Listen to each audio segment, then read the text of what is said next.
Aquí, ok, ya, sí.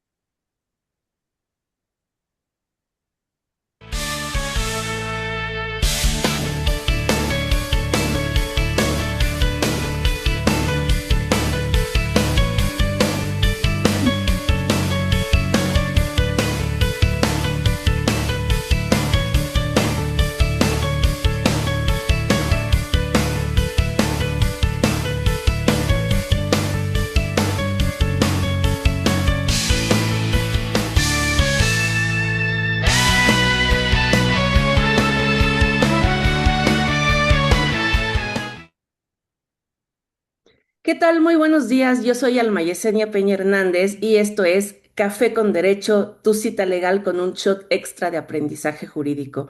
Este es el episodio número 56 y justamente el día de hoy, jueves 8 de enero, en punto de las 8 de la mañana, estamos celebrando un nuevo episodio en compañía de nuestro invitado especial que es el doctor Mauricio Lozoya Alonso y con quien platicaremos de cafecito y de un tema jurídico muy interesante para las personas que nos dedicamos al derecho penal, que es la formulación de imputación. Saludo con mucho gusto y con friecito también en esta mañana a todas las personas que nos acompañan a través de nuestras diversas plataformas. Gracias por acompañarnos en esta mañanita. Gracias por estar tomando el café con nosotros y pues bueno, estamos listos aquí para compartir. Ayúdenos por favor a compartir la transmisión de este episodio y a compartir también las ideas o no, tal vez, a decir también cuáles ideas no compartimos y a compartir el café.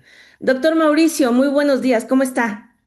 Hola, ¿qué tal? Muy buenos días a todas y a todos. Bien, bien, gracias a Dios aquí en el segundo día de vacaciones y bueno, aquí en casita y a disfrutar un ratito de la plática con ustedes, compartir un ratito. Súper, muchas gracias. Que a pesar de que son vacaciones, pues bueno, ahora lo tenemos por acá. No Ujú. es trabajo, porque como hemos dicho, no es remunerado, no es pagado, pero tenemos la satisfacción, doctor, de que este programa, justo por ser con el fin gratuito, pues llega a varios rinconcitos de mentes jurídicas y pues vamos a divertirnos. Y es la primera vez que nos acompaña Mauricio Lozoya en Café con Derecho, así que tenemos que conocerle un poco más y tenemos que preguntar. ¿Le gusta tomar café? ¿Cuál es su relación con el café? ¿Es buena, mala, intensa o no intensa? ¿Cómo va eso? Yo diría que es bastante intensa, ¿no? Todo el día estoy tomando café y aquí estrenando taza también. Eh, Ay, muy bien, tiene taza de la nueva de Café con Derecho, excelente. Así es. O sea, ¿como cuántos cafés se toma al día? Uy, no sé, unas 10 tazas yo creo. Sí, es bastante. Ok. O sea, en la mañana sí, despertando primera taza y en la noche, como en mi pueblo, antes de dormir la última taza, ¿o cómo va eso? Las últimas dos, tres tazas en Mm. la noche. Ok, muy bien. Y me imagino que para abordar esa biblioteca que se ve grande y se ve bonita en la parte de atrás de donde usted está, sí es del estilo de también para leer y estudiar cafecito, ¿no? Sí, siempre, prácticamente siempre. O sea, a veces estoy aquí, o sea, que estoy en casa o es aquí o es en el patio, tengo una mesita, ahí, y bueno, en lo que también van encimosos los chamacos, que son los perritos que tengo, también se ponen ahí. Y ojalá pudieran leer también, ¿no? Pero no. O usted les lee y algún día sabremos si ellos entendieron o no. No, luego me jalan, o sea, quieren que les hagas caso y te jalan el libro o lo que tú estés checando. Ajá. Ya, ya haznos caso, ahí vamos. Pero, pues sí, en vacaciones o cuando llegas, me gusta mucho, por ejemplo, también el patio, pues sales ahí a hacer tus cosas y bueno, pues ahí a entretenerte y sí, siempre con el café ahí. Ok, muy bien, muy bien. Qué bueno saber eso, que hoy sí tenemos a un verdadero aficionado al consumo del café, como lo somos nosotros y justo como es la pasión de este programa de Café con Derecho. Gracias por compartirnos esa parte personal, doctor Mauricio. Y pues bueno, para esta sesión hemos decidido platicar de la formulación de imputación. Em, Le pregunto, doctor, bueno, previo, esto las personas que nos acompañan no lo saben, pero pues bueno, siempre antes cuando yo platico con nuestros invitados especiales para detallar pues que la fecha, el tema y estas cuestiones. Quiero contarles que este tema fue totalmente iniciativa del doctor Mauricio, hablar de la formulación de imputación. Y que para algunas personas, usted lo sabe, doctor Mauricio, bueno, aclaramos, hoy está en el rol académico, está de vacaciones, entonces viene a hablar desde una postura que no compromete en nada su rol profesional, ¿no? Pero que el doctor Mauricio Lozoya se desempeña como persona juzgadora en la Ciudad de México. Sí, doctor, tengo que aclarar esto porque ya sabes, si no, luego no vamos a poder reclamar, no debemos de reclamar en una audiencia. Es que el otro día en Café con Derecho el doctor Mauricio resolvió de tal manera. Y pues no, aquí no estamos resolviendo, ¿verdad? Estamos platicando cafecito con derecho. Entonces, ¿cuál es su inquietud sobre el tema? ¿Por qué platicar de la formulación de imputación? Bueno, es que realmente en la práctica lo que vemos es que no saben cómo plantear la formulación de imputación, no le dan la importancia que es, o sea, su importancia es tremenda para todos, tanto para el fin del proceso, esclarecer los hechos obviamente, para el imputado, ¿sí? Para lo que representa el tema procesal, para las obligaciones que tiene el Ministerio Público tratándose de su carga probatoria, de la carga de probar, en fin, no se le da, o sea, se llega a plantear nada más un hecho, normalmente en el hecho es donde se falla mucho en el planteamiento, y en ocasiones ello genera, pues, impunidad, ¿no? O genera estados de indefensión. Es tremendo lo que se presenta ahí. O sea, no lo saben, no lo saben plantear. Tiene varias vertientes o varios puntos relevantes la formulación de imputación. Entonces, eso tiene que verse tanto antes que implica ya la preparación, el por qué voy a formular imputación, el momento en el que se realiza la precisión, ¿sí? Y el efecto o bien las consecuencias posteriores implica al fijar el tema procesal por las exigencias que tienen que ver con la presunción de inocencia y la suficiencia probatoria. Eh, Claro, me parece importante puntualizar ahora a manera de reflexión también, de acuerdo a este punto de partida que usted nos da, porque aunque la formulación de imputación va dirigida principalmente a la persona imputada, ¿no? A una persona que se supone no está nada relacionada en el mundo del derecho, y por eso, desde que empezamos con la reforma de este sistema, nos dijeron lenguaje sencillo, hazlo claro y directo a esa persona imputada. Por otro lado, doctor, tenemos esta vertiente de lo que usted nos comenta de que esta formulación de imputación es trascendental, sí, en el mundo del derecho. Entonces, eso está bien curioso, ¿no? Porque es dirígela al imputado, sé clara, sé sencilla, Alma Yesenia, por ejemplo, pero por otro lado, el juez está poniendo tremenda atención en esto, la defensa obviamente que también, y como usted ha señalado, a partir de acá estará fijado nuestro asunto y vaya, o sea, vaya que es trascendental esa imputación, ¿no? Así es. Bueno, es tan relevante que, bueno, si no se hizo de manera correcta, generalmente va a dañar todo el procedimiento, ¿no? Digamos, ya incluso ya concluido y nunca se lo hiciste saber, puedes dañar todo. Pero también depende de las fases, ¿no? Por ejemplo, ya, o de las etapas, si ya concluiste el juicio, imagínense, pues ya por el principio de continuidad ya no puedes tú regresar. Vaya, o irte hasta el inicio y seguramente te puede derivar a una absolución. eh, Normalmente, ¿por qué? Porque no se precisó. un hecho, ¿no? Un hecho, por ejemplo, en el que no se señaló cuál era el aporte. Dices, acuso a Juan Pérez, pero en el hecho no pusiste qué es lo que hizo Juan Pérez. Y entonces llegas a juicio, resulta que está esa deficiencia, ya no puedes tú variar el hecho, ya no puedes adicionarle nada, y entonces ese hecho necesariamente te va a llevar a una sentencia absolutoria por un error, ¿no? Formalmente dirás, bueno, pues la persona es inocente, punto, ¿sí? ¿Por qué? Porque se sostuvo la presunción de inocencia, pero materialmente se va a quedar ese resquicio para con la sociedad, ¿no? Dice, oye, entonces lo hicieron mal. ¿Sí? Entonces se generó impunidad. Eso es el reflejo social, ¿no? Ya explicándole obviamente a la gente en general, pues dices, no, es que se preservó o la presunción de inocencia finalmente no fue derrotada, ¿no? Y dices, es como llegar a un punto en el que dices, tienes que entenderlo así y ya no pensar si era culpable o no, pero materialmente te va a quedar eso, es decir, por un error se generó una absolución. ¿No? Es muy complejo. Eh, la otra es que se genera impunidad, o sea, se genera, perdón, un estado de indefensión tremendo. ¿Por qué? Porque en ocasiones se va a llegar a la pretensión, digamos, en ese hecho de decir, es que a Juan Pérez no se le dijo cuál era el aporte que realizó, lo que se supone realizó, este, pues, ¿de qué se va a defender? ¿No?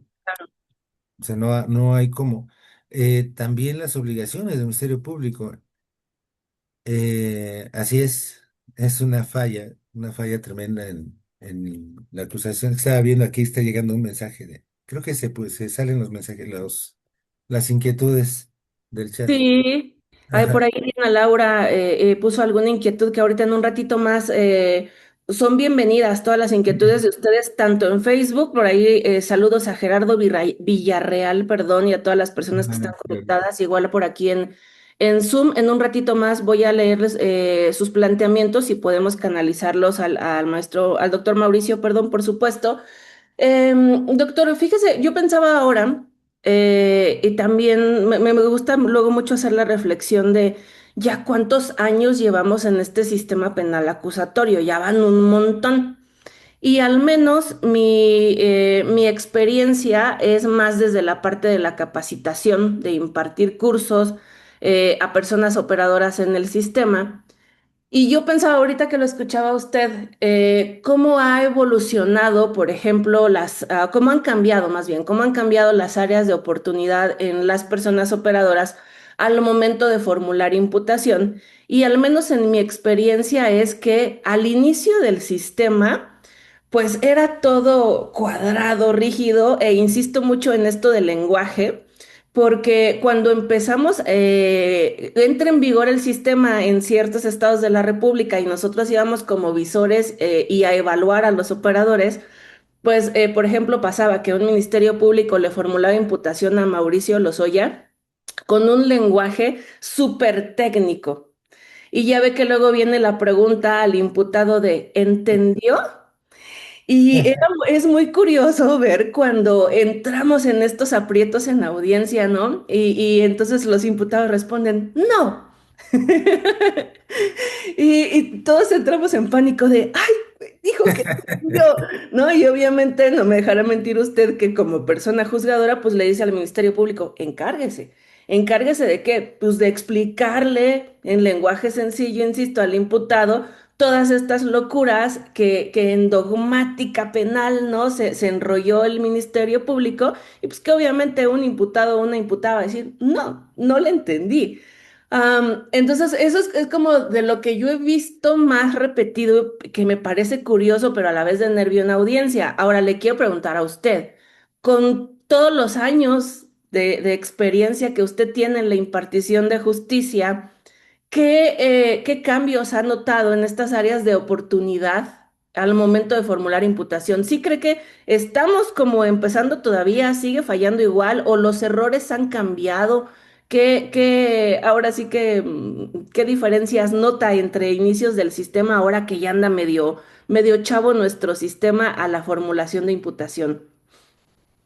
No, sigue siendo, yo creo que en cuanto a evolución, en cuanto a cambio, Eh, yo creo que pues, es triste y una disculpa, obviamente, a las amigas, amigos que, bueno, se desempeñan en fiscalía, pero no se termina de aterrizar lo que representa la formulación de imputación.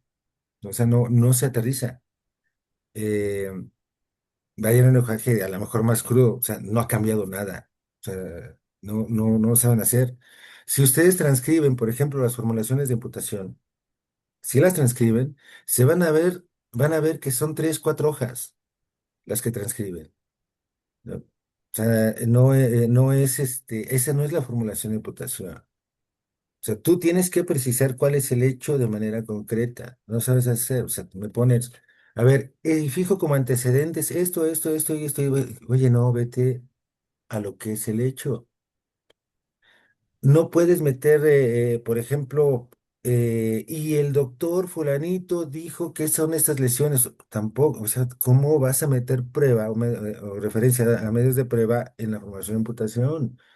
O sea, ya vas a viciar al juez de control, vas a viciar al al tribunal de enjuiciamiento desde aquí, pues, o sea, sigue lo mismo. O sea, si nosotros lo vemos como punto central, esto es la fijación del tema procesal, objeto de prueba, digámoslo, el hecho que que estás fijando, bueno, ya, vaya, no es con este sistema. Es incluso desde el sistema llamado tradicional, ¿no? O sea, ya se tenía, o sea, tenías el 19 constitucional, tienes el principio de litis cerrada, ya tenías tú, obviamente, previo a ello, la Convención Americana sobre Derechos Humanos, el artículo octavo, 2b, ¿no? La comunicación detallada, o sea, ya tenías tú esa exigencia, tener la presunción de inocencia derivada de interpretación también. O sea, no es una cuestión de sistema, sino de disposición de tomar en serio los derechos de las personas y obviamente también aterrizar bien, o sea, darle claridad a tus obligaciones como autoridad. Digamos, Ministerio Público, ¿qué obligaciones vas a tener? Digamos, de manera simple, sí, tienes el monopolio de ejercicio de la acción penal, nada más, ¿es eso? No, está dirigida, ¿por qué? ¿Sí? La idea es esclarecer los hechos, ¿no? Entonces, tú vas a dirigirte de acuerdo a ello, tienes tú ya la dirección, tienes la dirección de la investigación. Bueno, entonces tienes que tener en cuenta que para formular imputación no es como antes, o no es como lo has hecho siempre, nada más porque se me da la gana y judicializo. No es así. Por eso decía, tiene exigencias previas, presentes y posteriores al acto mismo de la aplicación del hecho. La previa, ¿cuál es la exigencia para que tú formules imputación, Ministerio Público? Si ustedes ven, por ejemplo, no sé, el 141, dices, oye, pues ya es porque tienes indicios para sostener qué cosa. El hecho que le echan como delito, ¿sí? Y la probable intervención de ella. Si no lo tienes, no tienes por qué judicializar. Cuando digo judicializar, ¿qué es? Te pido audiencia ¿para qué? Para formular imputación. Quiere decir que te voy a formular imputación hasta que yo tenga elementos para poder sostenerla, ¿sí? En las diversas fases y así llevarlo hasta juicio. Bien. Pero, pues no, o sea, llevas, judicializas sin tener elemento alguno, ¿sí? Y obviamente no se te va a sostener. Y aparte, de manera deficiente, ahí colocando un monstruo, de hecho, que no les precisas. Vean, yo normalmente cuando les hablo de esto siempre va de la mano de analizar lo que es la teoría del caso. Y, y dices, bueno, sí, como herramienta metodológica implica no solamente hacer alusión, hay una teoría fáctica, una una teoría jurídica. No, ver realmente lo que ello representa, el acercamiento que ellos tienen, entender que los hechos son a la teoría jurídica, ¿sí? La relevancia, o sea, solamente siendo, tienes que ver que ese hecho realmente guarde relevancia. ¿Cuándo vas a guardar relevancia? Pues también el acercamiento con la prueba de la pertinencia, los datos. Entonces, llevas un hecho, cuando tú vas a plantear ese hecho, eh, y vas a plantear esa teoría del caso, pues normalmente vas a decir, a ver, el qué, cómo, cuándo, dónde, quién, etcétera. Las preguntas comunes. no se dan cuenta que desde ahí ya están precisando qué es lo que van a hacer en juicio. ¿Por qué? Porque en juicio vas a hacer un interrogatorio, ¿sí? Y el interrogatorio al directo se va a caracterizar, ¿sí? Por preguntas abiertas. Y adivinen qué es, qué, cómo, cuándo, dónde, qué es. Pues vas a sacar la información de los testigos con relación al hecho que tú precisaste, ¿sí? Entonces, si tú tienes deficiencia en ello, ya estás anticipando básicamente, ¿sí? Un vicio para juicio que no vas a poder corregir. Y cuando hago esa alusión, dices, entonces fijo los hechos de acuerdo a la relevancia con la teoría jurídica, bien, y cuando haces eso, te vas a dar cuenta. Entonces, ¿qué carambas interesaba al precisar el hecho que el muchacho iba vestido de color azul, llevaba sus tenis, al verlo, al ver a la policía, corrió, se metió por la calle Anderes, se metió al mercado, después se metió ahí en la casa de Chonita, después se dio vuelta, ¿sí? Para llegar a la casa donde está su tía, pero no lo dejaron entrar. Finalmente atravesó una casa. O sea, ¿qué carambas tienen que meter todo ese todo eso? Si lo que me interesa es hecho concreto que da la pauta para la relevancia. Se les olvida, ¿sí? Primero, no tienes por qué meter cosas que van a avisar al tribunal de juicio, a la postre, ¿no? Segundo, no es momento de meter o hacer alusión a medios de prueba. Ahí no puedes meter tú. Tampoco vas a meter opiniones. Y de pronto sintió un temor como si se presentara una sombra. O sea, no, es el hecho. O sea, no tienen por qué meter algo más. Entonces, tú tienes que precisarlo y si se dan cuenta, lo demás son detalles. Dices, metes esto, que es lo que interesa para la formulación de imputación, y de estos supongamos que son 10 elementos que integran la teoría del caso, la formulación de imputación. Esos son los 5 que interesan. Estos otros 5 referencias, que corrió, que iba vestido de azul, que iba tal, etc. Eso es para que los traigas de los medios de prueba. ¿Por qué? Porque quizás se refiera a circunstancias, a detalles para brindar un poquito más de elementos al juzgador en la valoración de la prueba ya en juicio, ¿sí? Pero no para la formulación de imputación. Aquí es Juan Pérez el día 24 de septiembre de tal año en tal esquina interceptó a la víctima, sacó un cuchillo, se lo colocó a la altura del pecho y le dijo, dame tu dinero. La persona le entregó su teléfono celular y acto se dio se echó a correr.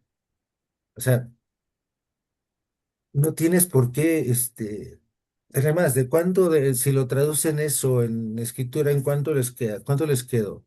¿Seis, siete renglones? O sea, no es de que metan y vean el qué, cómo, cuándo, ahí está. ¿Y qué le vas a preguntar a la persona cuando llegue a juicio? Señor, ¿por qué se encuentra aquí? No, pues es que me robaron. ¿Quién le robó? Pues Pancho López. ¿Cuándo fue eso? ¿El qué? ¿El cuándo? O sea, le sacas esto y después los detalles. Entonces, sí es relevante. Por una, entender la obligación del Ministerio Público, sí, vas a judicializar, vas a pedir audiencia para formular imputación, siempre y cuando tengas elementos para sostenerla. ¿Sí? ¿Por qué? Porque si no, pues entonces no estás cumpliendo con tu obligación. O sea, estás incluso, eh, bueno, sí manejo, se abusa, vaya, judicializar por judicializar, ¿no? Sí, sí, No puedes hacer ese tipo de cuestiones, generas actos de molestia a todos, ¿sí? O sea, vas a llevar a la víctima también para que le digan, ¿sabe qué? Pues no hay. No se sostienen. Y ahí va la víctima, pues con una frustración tremenda, ¿no? ¿Sí? claro. O vas a llevar a la persona, pues, a pesar de que no se sostiene, ¿no? En fin, sello. Otra, lo que interesa, ¿sí? En la comunicación. La comunicación, se dice, a ver, es la comunicación detallada de los hechos por los cuales se sigue una investigación en su contra, ¿no? Se reduce a eso. Sí, es la comunicación, pero cuando tú dices detallada, también implica verlo desde un punto central con referencia a la adecuada defensa. Y entonces te lleva a entender, pues claro, es inherente por eso al debido proceso. ¿Por qué? Porque tú, Almita, no puedes defenderte de lo que desconoces. Por eso te tengo que hacer saber cuáles son los hechos por los cuales se realiza una investigación. Oye, Almita, pero nada más eso, ¿no? También tengo que hacerse saber cuáles son los elementos de cargo. ¿Por qué? Porque además, para prevenir, o hacerte, perdón, para prevenir que tú puedas defenderte, te tengo que hacer saber ello para que tú puedas contestar ese cargo. Por eso se dice, debes hacérselo saber antes de su primera declaración, Mm. ¿sí? Y ese tiene otro punto central. Una, házmelo saber antes de declarar para saber qué es lo que te voy a contestar, ¿sí? Y no me lo hagas saber después cuando ya viciaste mi declaración, ¿sí? Entonces, son puntos ahí muy, muy relevantes y por eso, si ustedes ven, eh, la formulación, esa comunicación detallada es al momento de formular la imputación. Ahora, decía el efecto posterior. Pues sí, porque ese hecho ya no lo vas a poder modificar nunca, ¿sí? Se debe permanecer inmutable y por eso nuestro Código Nacional, pues les precisa ver, vas a vincular a procesos, sí, pero debe ser nada más sobre los hechos por los cuales formulaste imputación, ¿eh? Vas a seguir el procedimiento solamente sobre los hechos por los cuales se vinculó a proceso, ¿sí? 318. ¿Vas a acusar? Sí, puedes variar la clasificación, pero los hechos no me los tocas. ¿Sí? 335. ¿Vas a emitir auto de apertura a juicio? Sí. ¿Vas a incorporar ahí la acusación? Sí. Pero los hechos que incorporas en relación a ella, ¿cuáles son? Pues, por los que acusaste, que son los mismos por los que vinculaste, que son los mismos por los cuales se formó la imputación. Y así se puede reclasificar en alegatos de clausura. No, apertura de clausura, sí. El juez puede reclasificar también, pero los hechos no los toca. El juez reclasifica. Por eso hay una limitación ahí. El juez puede reclasificar por lo que se le antoje. No, no puede hacerlo, solamente en grado. Y eso tiene razón de ser, porque cuando tú reclasificas, tú observas que si hay un tipo penal aquí, ¿sí? Solamente puedes ir de arriba hacia abajo. ¿Por qué? Porque si este tiene 5 elementos, ¿sí?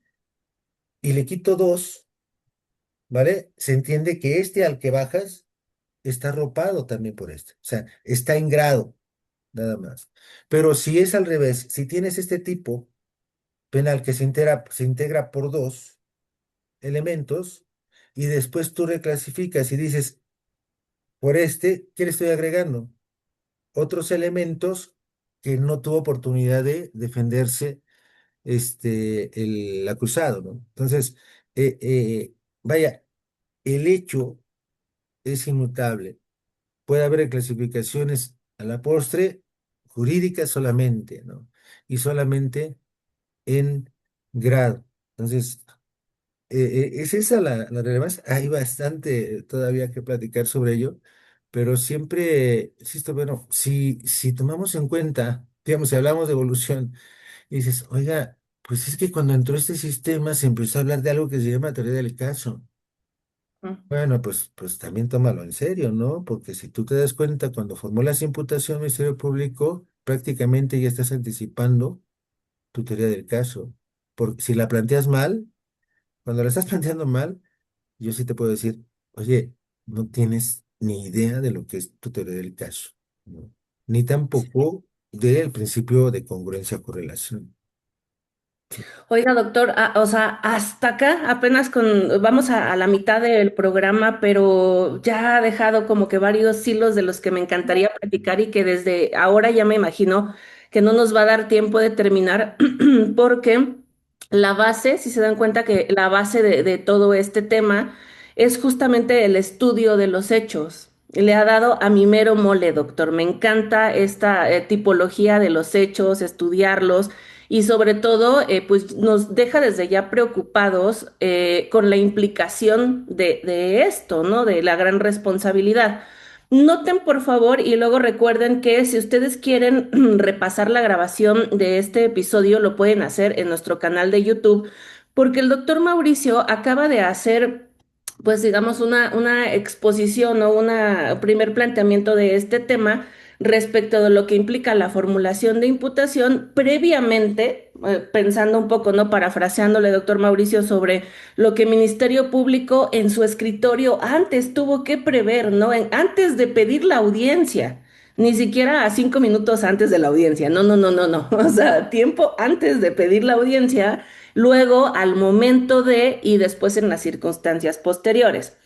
Respecto a la, digamos, a la planeación, a lo previo, le quiero transmitir una pregunta de Gerardo Villarreal que me parece también podría compartirse con otras personas del público. Y es que, y si me permites, Gerardo, te parafraseo también para dar contexto. Nos habla Mauricio Lozoya también de la teoría del caso. Y todos recordemos que esa teoría del caso pues está dividida en elementos fácticos, jurídicos y probatorios.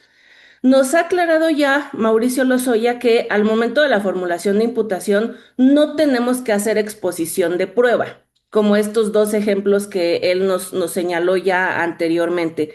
Sin embargo, Gerardo se quiere referir ahora en su inquietud respecto a los elementos jurídicos, doctor. Y su planteamiento va así. En la formulación de imputación, ¿se debe mencionar la clasificación jurídica con sus fundamentos? Esta es la pregunta y luego agrega. Lo pregunto porque por una parte se exige que la formulación de imputación sea con un lenguaje claro y sencillo, pero por otro lado, al formular, ¿cómo dices? Al hacer la formulación se fija la litis del proceso penal, lo que pareciera ser que exige, perdón, lenguaje jurídico. Dejo ahí esta primera pregunta y ahora me voy con las otras. Sí. No, sí tiene que señalarse, hay exigencia de precisarlo, pero eso no implica que no se aclare. Si vean, lenguaje jurídico, clasificación jurídica provisional. El juez le dice, señor, le vas a decir la ley en la cual se recepta ese hecho que le van a hacer conocer. O sea que le queda claro. ¿Qué es lo que le interesa a él? Pues le interesa básicamente el hecho, que es lo que debe quedarle mucho más claro, ¿no? Sí ha pasado decir, oiga, pues yo no entendí eso de autor material, yo no entendí eso del 22 fracción primera. Y Bueno, perdón que le interrumpa, pero la verdad es que las personas fuera de nuestro argot jurídico no entienden ni siquiera la diferencia entre doloso y culposo, la verdad. Ahora que me he dado la oportunidad de tener nuevas amistades que no tienen nada que ver con el derecho, mm, es tema de la carnita asada, por ejemplo, ¿no? Oye, Alma, ¿por qué ustedes hablan de doloso y culposo? ¿Qué rayos es eso? Cuando para nosotros es como tipo, usted me diría, ay, Alma, ¿cómo preguntas eso? ¿No? O sea, estamos bien acostumbrados en ese lenguaje, nos pareciera normal y de verdad que luego no nos damos a entender, ¿no? Somos bien técnicos. sí, no, hay modo de ver, incluso creo que hay fallas, lo he visto también en algunos juicios de amparo, se meten tanto con la clasificación jurídica. Este, bueno, ahí ya sería más bien a lo mejor una plática posterior, pero yo de entrada decía, a ver, no sé si se ha dado cuenta los tribunales de amparo en relación al juicio de amparo contra la vinculación a proceso en torno a lo que es la clasificación jurídica. ¿Por qué? Pues porque por el propio sistema acusatorio va a depender siempre del acusado plantear la clasificación jurídica. ¿Sí? Entonces, aun cuando un juez de amparo, con todo respeto, dijera, ¿sabes qué? No es este, sino este otro, pues el Ministerio Público puede acusar por algo diverso a lo que le está diciendo, o sea, no lo está obligando. De otra suerte estaríamos suponiendo que el juez de distrito suplanta o puede invadir la competencia las facultades del Ministerio Público, pues no es posible, ¿no? Eh, la relevancia concreta está en los hechos para la claridad de la persona. ¿Sí? La clasificación jurídica sí, formalmente se la tiene que hacer saber, pero sí se le pide al Ministerio Público en esos casos, cuando tiene dudas, sí, explíquele. Y sí, terminan explicándole de manera, se tardan un poquito más, pero terminan explicando, ¿no? El problema es cuando hay obstáculos o hay circunstancias que afectan, digamos, la preparación de la formulación de imputación. Les decía igual, es que hay un antes de la formulación, ¿sí? Lo que tú tienes que preparar, tienes elementos para sostenerla bien, pero hay otras exigencias también. Por ejemplo, la persona pertenece a un grupo en situación de vulnerabilidad, digamos, tiene una discapacidad psicosocial, o la persona pertenece a una comunidad indígena, o la persona es extranjera. Entonces, ¿verdad que hay varios derechos y varias cuestiones que tienes que atender para garantizar el pleno conocimiento de los hechos? ¿Sí? De otra suerte, pues vas a violentarlo, ¿no? Una persona que no fue asistida con un traductor y dices, no, pues sí se le hizo saber desde su detención, ante la fiscalía, por qué razón se le detenía. Y dice, "No". Y también, entonces también al formular la imputación, pues, ¿qué crees? Después resulta que nunca tuvo traductor. Y entonces, ¿cuándo se enteró? ¿Sí? Y la otra, imagínense, no solamente cuando se enteró, ahora véanlo, no, supongamos que lo tuvo, ¿sí? Y le explicaste realmente en qué consistían los hechos que le estabas comunicando, porque no es lo mismo a que sea Juan, a que sea Mauricio, a la persona que viene, que viene precisamente de esta comunidad, con usos, costumbres, con una visión diversa a la que tiene Mauricio, ¿no? Entonces, ¿cuándo se lo hiciste saber? ¿Sí? O de qué manera a la persona con alguna discapacidad, no sé, una discapacidad psicosocial, no tomaste ajustes o viste la necesidad de ajustes razonables o de apoyos para garantizar esa comunicación. Entonces, vean, son elementos previos que tendrías que haber tomado en cuenta. Y vean, cuando se formula, pues el juez tiene que garantizar si percibe ello, pero si no le dicen y se sigue, pues realmente nunca garantizaste el conocimiento de ello y le nulificaste toda su defensa, porque ni supo ni tuvo claridad sobre lo que se le atribuía, sobre lo que se le estaba investigando, vaya, ni sabe. Ahorita les comento un caso real, y por ende no tuvo oportunidad de plantear una defensa, o sea, ni dar su versión, ni decir qué medio sabía, o sea, todo lo arruinaron, vaya, en su defensa, ¿sí? Este caso que les decía es muy fuerte. Doctor, lo voy a interrumpir Sí, porque tenemos la hora del comercial porque es necesario servirnos otra tacita de café para que, volviendo del comercial, ahora sí, sin más interrupciones, nos cuenta del caso. ¿Le parece? claro que sí. Por favor, discúlpeme. Adelante, Adrián. Vamos todos por otra taza de café.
Pues bienvenidas y bienvenidos. Estamos en el episodio número 56 de Café con Derecho y esta mañana estamos hablando de la formulación de imputación con nuestro invitado especial que es Mauricio Lozoya Alonso.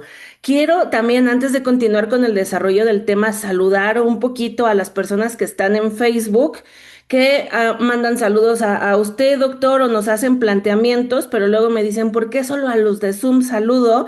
Así que Gerardo Villarreal, Joe López, Rocío Amador Mesa desde Ensenada, Baja California, que también siempre se conecta. Mi querido Pepe Rivas, amigo, te mando un abrazote. Moni Flores, Oscar Cruz. Bueno, hay un montón de gente, a Danielito Romo, hasta la zona de Bajío de la República, o Marruco. Muchísimas gracias ahí por saludarnos, por estar atentos en esta mañanita. ¿Cómo van todos? No hemos dicho salucita con nuestro café, por favor. Ya vamos a la mitad, bueno, más, ya casi en la recta final de nuestro brindis con cafecito. Y hay muchas preguntas, hay muchas inquietudes, a ver si ahora puedo hacer, compactarlas y al final al menos hacer una que en lo particular y en la mayoría del público nos tiene muy inquietos, doctor, pero antes de ello, usted nos iba a compartir de un caso. Cuéntenoslo todo, por favor. Bueno, este es debe ser un poquito triste este. Fíjense que en alguna ocasión me enteré, bueno, llegó un juicio y recuerdo estaba con dos muy buenos amigos también ahí en audiencia y resulta se trataba, era una trata de personas. Y iba una agravante, ¿no? En contra de personas que pertenecen a una comunidad indígena. Ya estábamos por iniciar y decíamos, bueno, es que puede ser un error nada más mecanográfico porque nadie nos dijo nada. Pero preferimos obviamente no correr riesgo, preguntamos al Ministerio Público, oiga, seguramente es un error, nada más en escritura, pero preferimos asegurarnos. No, sí, pertenecen a la comunidad indígena. Y entonces ahí lo que saltó es, oiga, ¿y dónde están? ¿Por qué no nos dijeron? No se previó traductores, bueno, no están. Ya se habían ido, estaban en la sierra, etcétera. No los encontraban. De pronto sale a colación que la acusada también pertenecía a una comunidad indígena. Eh, Defensa, ¿eso es correcto? Dice, sí, ¿y por qué no nos lo dice? Bueno, se los iba a decir después, ¿no? Y dice uno, "Bueno, entonces, ¿qué haces?" Ahí, vaya, la persona tenía 2 años ya privada de su libertad, ¿no? A ver, solicitaron dictamen cultural, se tomaron, en fin, ¿qué es lo que se hizo? Es decir, a ver, ahí se manejó incluso de oficio, considerando criterios de la Corte Interamericana. Es decir, a ver, no puedes si sabes que está violando un derecho, no puedes continuar con ello. Si sabes que se violó igualmente su defensa adecuada, porque al no estar enterada, porque hasta ese momento entonces no podía estar enterada, de por qué se le seguía, pues tenías que tomar medidas y se ordenó a las partes recabaran dictamen cultural. Se recaba el dictamen cultural y la trata consistía en esto. La persona tenía pequeños trabajando en la botanería, que era en carretillas con cacahuates, dulces. Ustedes han visto a veces en las calles. Sí. Y bueno, se ordenó pues el dictamen que hicieran el dictamen cultural, ya se desahogó en juicio. Y en síntesis, a ver, de las preguntas que le hicieron al perito, ¿cuál es la actividad económica ya en su comunidad? Pues es la botanería. ¿Cómo se desarrolla? En carretillas, ahí van dulces, etcétera. ¿A qué hora, a qué edad empiezan a trabajar? Desde los 7 años. ¿Cuál es la obligación del patrón? Pues pagarle su salario. Ah, bueno, de manera adicional, con permiso de los padres, se pueden ir a vivir con ella. ¿Y cuáles son las obligaciones en ese sentido? Tratarlos como parte de la familia. Esto es alimentación, vestido, alojamiento, etcétera. Bien, la señora aquí, ¿qué es lo que hacía? Dice, bueno, pues era exactamente eso. Se estaban trabajando, los niños eran mayores de 7 años, trabajaban en la botanería, les pagaba el salario y los trataba pues como parte de la familia. O sea, esto es, estaba cumpliendo con las reglas propias de su comunidad. Y guardaba identidad cultural, sí, pues apenas tenía un mes aquí en la ciudad. Bien, entonces, ¿a qué te llevó eso? Pues a que si las partes se hubieran dado cuenta desde un inicio, se recaba el dictamen cultural y la persona tendría que haber salido en libertad. Obviamente decantó en una absolución por error de prohibición, invencible. Pero imagínense, o sea, 2 años privada de su libertad, ¿no? Por no ver no tomar en cuenta eso. Y eso, vean, ¿de quién fue? O sea, tú judicializaste el Ministerio Público, sí, pero tenías que tomar en cuenta ese acto previo. Tú tenías que haber tenido al traductor con ella, ¿sí? Al advertir eso, tendrías que haber recabado el dictamen cultural, ¿bien? Y si no, en investigación complementaria, pero ya vas. ya lo vas llevando. La defensa, pues también me parece que pasó por alto esa parte porque no debió haberse seguido el procedimiento de esa manera. La persona tendría que verse en libertad. Imagínense si le proponen un abreviado. Bueno, en el supuesto que hubiese procedido. O sea, una condena sin que exista delito. O sea, es tremendo, ¿no? Eh, Vaya, son cuestiones que se tienen que tomar en cuenta, digo, como actos previos a la formulación de imputación y también ya durante ya después de su planteamiento, si es que no lo percibiste antes. Es duro porque el perito le pregunta, oiga, y en relación a su estadía de la señora, se dice, pues es que ella no sabe por qué está aquí, no se ha comunicado con su familia, no sabe qué pasa con su familia ni siquiera sabe que está aquí, ¿no? O sea, imagínense hasta dónde llega y ahí sí, digo, la vacatonería, ¿no? De algunos, ¿no? Sí, está tremendo, o sea, sí me parece una negligencia tremenda. Es muy curioso porque al inicio del episodio justamente usted señalaba la oportunidad de depurar la información que se transmite en esta formulación de imputación y yo lo expreso así, ¿no? Prácticamente usted nos dijo no dar paja, ¿no? Quiten la paja, hay mucha información que no es relevante y preocúpense pues por lo fáctico importante. Pero por otro lado, esto que usted nos expone en ese caso era importantísimo, o sea, no puedes obviar, no puedes omitir esa información porque provoca una vulneración de derechos terrible, ¿no? ¿Vale? Es total. Una de las cosas o de las consecuencias también de no tener en cuenta la relevancia, la importancia de la formación de imputación, lleva a algo que he manejado como abusos, ¿no? Por ejemplo, abusos en el planteamiento de salidas alternas, abusos en el planteamiento de procedimiento abreviado. Y el abuso no es porque se empleen esas herramientas, que son súper eficaces para descongestionar. El abuso es por lo que se ve como si fuera una salida fácil. Por ejemplo, ustedes son jueces, ¿vale? Y les plantean el procedimiento abreviado, ¿sí? Pero en el hecho se observa que no hay aporte de la persona y tú, juez, dices, ah, bueno, está solicitando el procedimiento abreviado y lo autorizo porque hay consenso, ¿no? Pues ese es, primero, no tener en cuenta realmente darle la seriedad que merece la función que desempeñas. Porque tú no puedes autorizar un procedimiento abreviado si no hay delito.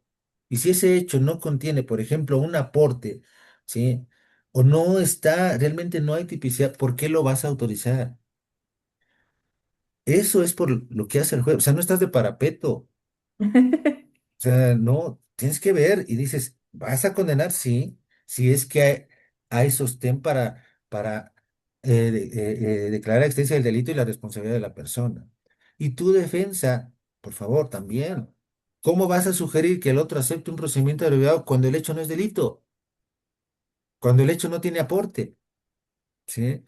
Es al contrario. O sea, yo creo, ahí, por ejemplo, el juez, al advertir que no hay delito y es obvio, por ejemplo, el supuesto del hecho que no tiene el aporte de la persona, ¿no?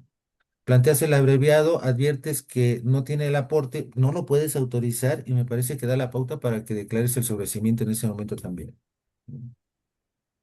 Sí, ya, por un lado me emocioné y me preocupé porque tenemos que empezar a cerrar el programa, pero digo me preocupé porque yo quisiera que calentáramos otra olla, otra jarra de café y nos siguiéramos una hora más con tantas preguntas y tantas inquietudes que han salido de parte de ustedes también. Me atreveré, por cuestiones de tiempo, a subsumir dos planteamientos, doctor, dos finales. Y van a quedar muchos otros en el tintero para otro episodio en el que podamos tener aquí de invitado también al doctor Mauricio. Vámonos ahora, doctor, ¿qué le parece al escenario a donde se posan temas como el principio de congruencia, la litis cerrada y la actuación de la defensa? ¿Por qué digo en estos tres aspectos? Hace un rato, en la explicación, usted señalaba que pues en la formulación de imputación se fija el hecho y a partir de eso impera el principio de congruencia y la fiscalía no debería de modificar el hecho y cuando existen sí modificaciones que usted ya señaló, incluso por ejemplo en alegatos de clausura en etapa de juicio oral. Sin embargo, lo cierto es, yo quiero pensar que a usted le ha pasado en audiencia y a nosotros, en mi caso como defensa, nos ha ocurrido en audiencia, a donde, ejemplo, se me formula imputación con estos hechos. Luego viene la investigación complementaria y al momento de la acusación, el Ministerio Público me dice, fíjate que derivado de la complementaria, tengo nueva información y me quiere variar el hecho. Entonces, la pregunta es, ¿qué tanto se puede variar el hecho? ¿No se puede variar? ¿O qué pasa con esto? Porque no sé si coincide con la opinión, doctor, pero en mi caso diría, lo he platicado con colegas, esto está pasando cada vez más. Nos quieren variar el hecho. Y de cuando tuvimos la formulación de imputación a lo que ahora yo leo en el escrito de acusación que me están dando, bueno, pero parece que estoy ante un caso diverso, totalmente. Y termino en estos tres ejes temáticos porque varias personas nos preguntan que, pues bueno, en estos casos, la defensa, ¿qué tanto puede hacer? Porque si bien es cierto, se dice que la formulación de imputación no se contesta y solamente se pueden pedir precisiones o aclaraciones por parte de la defensa, ante lo que usted nos ha compartido, pues justamente es ¿cómo decir? Son red flags, ¿no? De decir, oye, haz algo ante esto, pero justo cerrando con qué tanto podemos hacer los defensores ante estos casos de, digamos, de áreas de oportunidad en la formulación de imputación. Eh, Bueno, no se puede variar, ¿sí? De hecho, por eso les decía, a ver, tú tienes una obligación, Ministerio Público, antes de judicializar, antes de pedir audiencia para formular imputación. Tienes elementos para sostenerla bien, pero tú ya tienes este hecho que es el que vas a precisar. Tú estás asumiendo una carga, por eso decías, tú estás asumiendo la responsabilidad, Ministerio Público. Ese es el hecho que vas a plantear. Entonces, tú al hacerlo, al judicializar es porque ya tienes el hecho precisado. Dices, ahí está, asumiste la carga, asumiste esa responsabilidad y ya no lo vas a poder variar. Tú ya lo sabes. No puedes esperar que después, ¿sabes qué? Me faltó esto. No, ya te equivocaste. ¿Por qué? Porque el punto es, te fijo el hecho, sí, pero al mismo tiempo fijo de qué te vas a defender, ¿sí? Fíjense, llegamos a la etapa intermedia y me dice, es que le añaden hecho, le añaden circunstancias.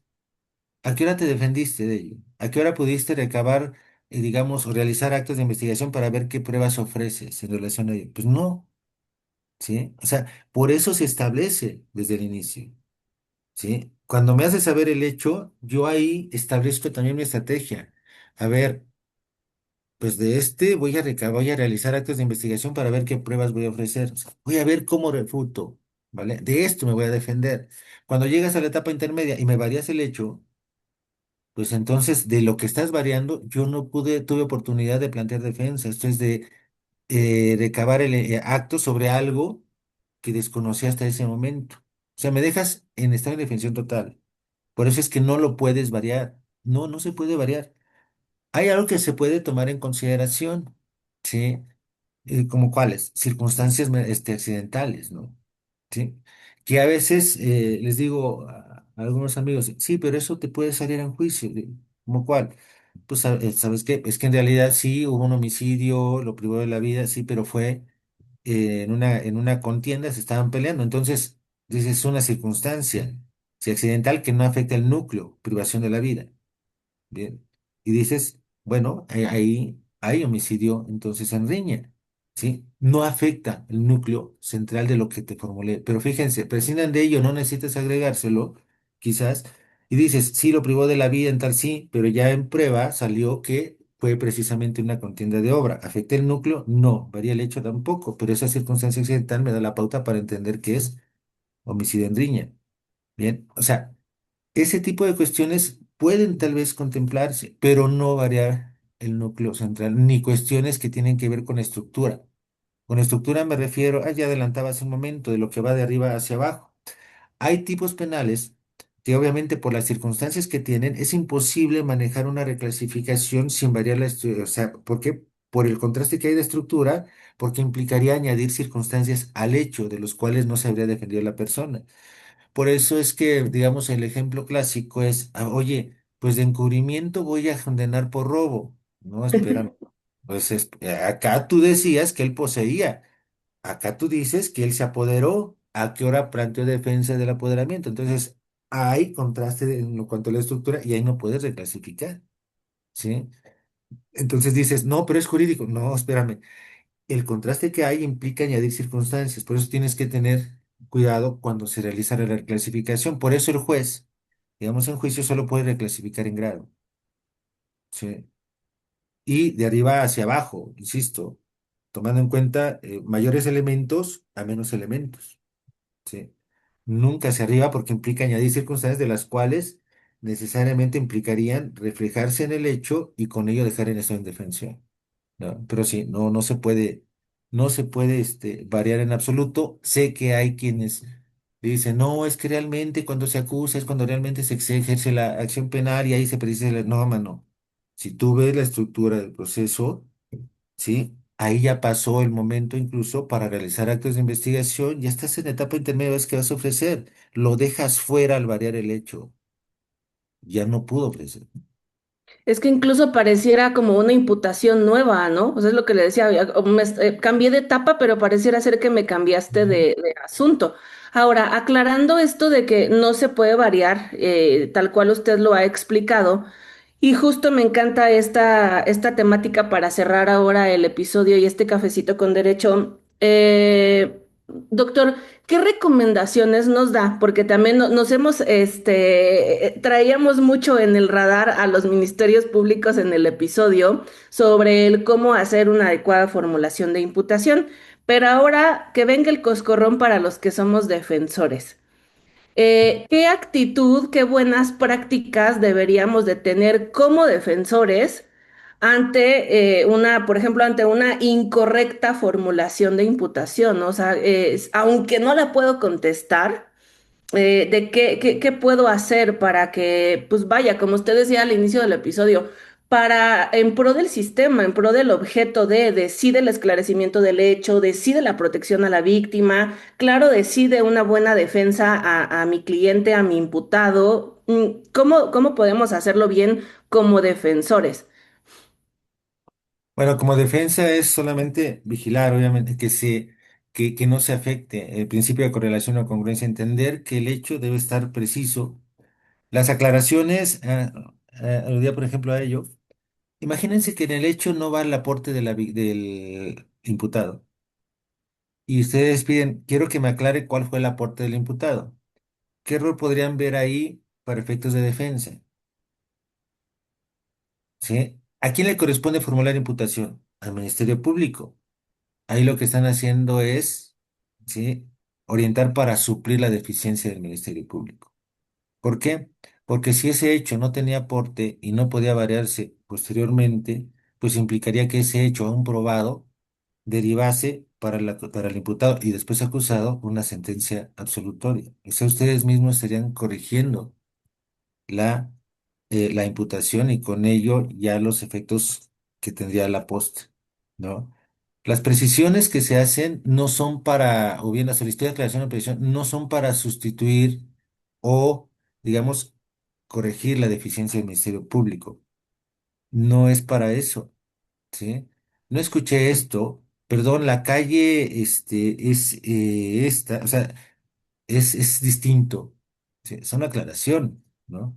Pero no para decir que también a veces la asesoría jurídica va por ese, a veces se le pide un poquito, pero está más en su papel, ¿no? Oiga, es que no me dijo en qué consiste el aporte de la persona, ¿sí? Pero no va al grado de generar variación del hecho, que a veces, normalmente lo que se les dice es, a ver, espéreme, una cosa es la aclaración, otra cosa es que usted pretenda que se añadan circunstancias al hecho. Eso solamente lo puede hacer el Ministerio Público, ¿sí?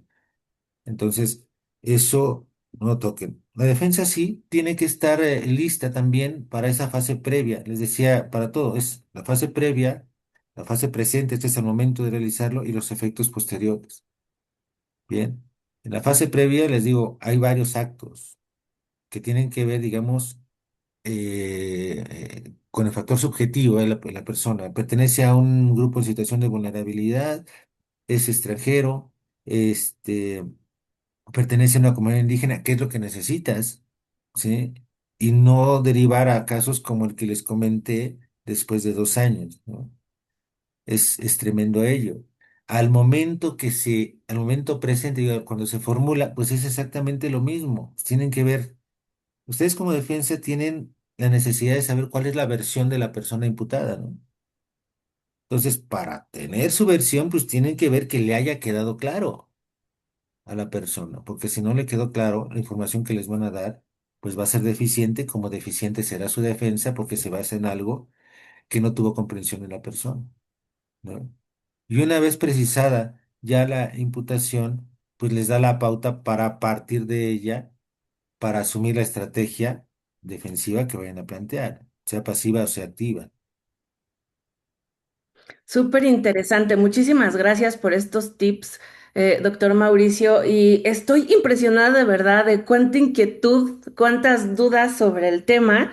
Así que, pues bueno, ya son las 9:03 de la mañana. Ha llegado la hora de cerrar este episodio de Café con Derecho, pero pues desde ya le extiendo una nueva invitación, doctor Mauricio, para que cuando su agenda lo permita, esté de regreso con nosotros e igual y hacer una parte 2 de este tema y seguir sobre de esto, porque de verdad, discúlpenme todas las personas que dejaron aquí algunos planteamientos y no los hemos podido, bueno, no les he podido dar viva voz para que el doctor las responda ahora, es una cuestión de tiempo.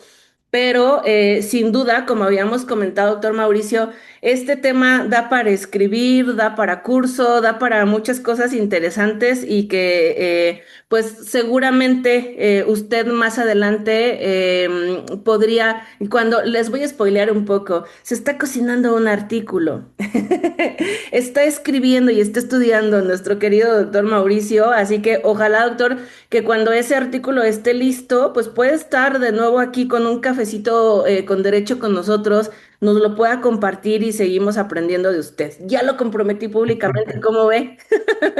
Ah, claro que sí, a la orden y al contrario, muy, muy, muy agradecido por la oportunidad de compartir, pues con todas y con todos ustedes. También vi a algunas personas que siempre han sido muy amables conmigo y que conozco, he conocido también en la cátedra.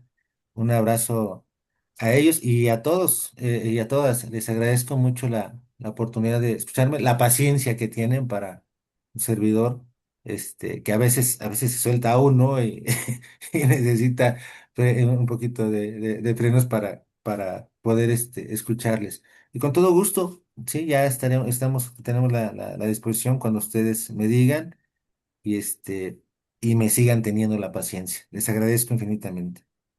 Más que la paciencia, la pasión y el gusto, porque algo que agradezco también de nuestro auditorio es que súper desmañanados aquí estamos todos los lunes y jueves con cafecito en mano aprendiendo, ¿no? Aprendiendo y compartiendo y este programa pues no sería posible sin ustedes que nos acompañan a cada mañana. Gracias por sus inquietudes. Y pues en mérito también al pararnos temprano y al estar aquí conectados, les queremos compartir una promoción. Adriana, ayúdame por favor. Recuerden que siempre, digamos que el premio, ¿no? Por habernos parado temprano es compartir con ustedes alguna promoción. Queremos contarles que justamente en INDECAJ estamos aperturando un periodo de inscripciones en lo que corresponde a la licencia. Gracias, Adrián. Ya le iba a echar zoom a mi lente. Estamos aperturando licenciatura ejecutiva en Derecho, también maestría en Derecho Procesal Civil y Familiar, esto en la nueva sede de satélite de INDECAJ, especialidad en ejecución de sentencias, doctorado en Derecho, maestría en Derecho del Trabajo con especialización en justicia laboral, también una especialidad en audiencias orales. En la sede de NESA se apertura licenciatura ejecutiva en Derecho Y por otro lado, también aperturamos la especialidad en proceso constitucional de amparo en materia penal. Todos tenemos todos los reboes perfectamente claros en cuanto a estos posgrados y en cuanto a la licenciatura. Y pues decirles también que si en este mes de enero ustedes se inscriben a cualquiera de los posgrados que por aquí les hemos compartido, también tendrán, fíjense en esto, qué bonito, tendrán como regalo exclusivo al inscribirse a uno de estos posgrados o a la licenciatura el acceso gratuito y total a todas las actividades que tengamos en el mes de enero dentro de la capacitación continua. Les pongo un ejemplo. Si ustedes se inscriben a la especialidad de amparo en este mes de enero, pero resulta que nuestro doctor Mauricio Lozoya en este mes de enero va a impartir un curso de 30 horas de formulación de imputación, ustedes por inscribirse a la especialidad de amparo van a tener acceso también al curso de formulación de imputación que el doctor Mauricio imparte, ¿vale? Como ejemplo. Entonces, vean que es un regalo exclusivo tremendo, justamente como nos comparte ahí Adrián, aunque ya estemos pasados del Día de Reyes, pero por si los Reyes no le atinaron a casa, me encantó ese meme, ustedes lo vieron de que los Reyes le fallaron a la notificación e identificación de mi domicilio y por eso no me trajeron regalo. Pues no se preocupen, porque en Indecaj sí vamos a atinar bien el regalo de Reyes y pues también Entonces, ahí vean que es un regalo exclusivo tremendo. tenemos también la opción de descuentos 10% en un curso o 15% en dos cursos si ustedes hacen válida esta promoción del Día de Reyes del 6 al 10 de enero. Así que miren, estamos empezando bien y bonito este año 2026. No me queda más que agradecer a todas las personas que estuvieron conectadas. Tremendo quórum, doctor.